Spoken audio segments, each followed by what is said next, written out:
RG Tech Computer Tutorials. Yes, hello guys, hello YouTube.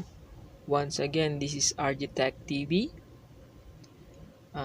Nung nakaraan po ay minention ko po ito sa aking vlog na yung Asus ROG Team. Ito pong Alienware media player po. So, panoorin nyo po kung paano po ito. Ito po, i-open ko na po siya.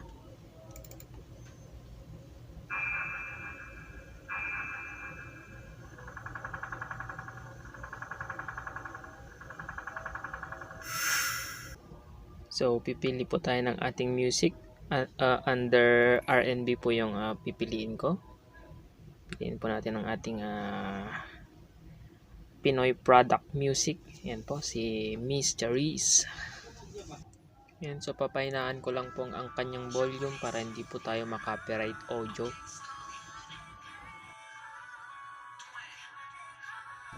Ayan, so bago po tayo magpatuloy sa procedure ng installation po ng Alienware media player po natin, ay kung bago ka lamang po sa aking channel ay inaanyayahan po kitang mag-like at mag-subscribe at pakipindot na rin po ang notification bell para ma-notify ka po kapag may bagong video po ako na i-upload. Balot po kayo dyan.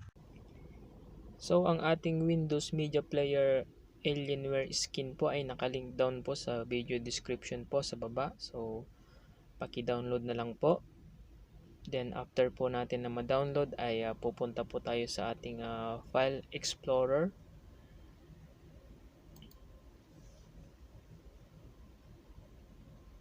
Then makikita po natin siya sa ating download folder dito po. So pag open po natin, ang gagawin po natin ay click hold, ida-drag po natin sa ating taskbar. Ayan po, then makikita na po natin sa taas, meron na po yung alien morph po yung makikita natin. I-click lang po natin yon, then ayan po, lalabas na po siya.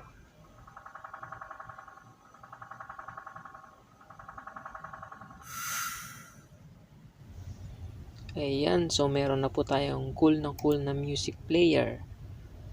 Yan, so pag lalabas po yung mga window na to, so cancel lang po natin, then click X. So pipili po tayo sa ating music folder sa under R&B ulit. So piliin po ulit natin yung product ng Pinoy product music po natin, si Miss Charisse. Yan po.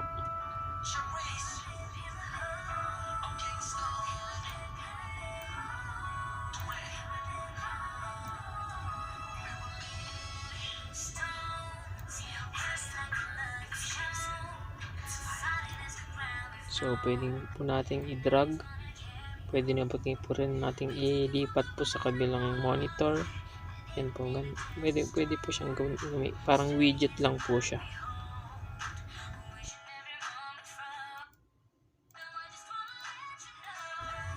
Ayan. So, guys, kindly hit thumbs up. And click subscribe para po lagi po tayong updated pag may bagong video po akong i-upload. So once again, kita-kita po tayo sa ating next video. Salamat po again sa panonood.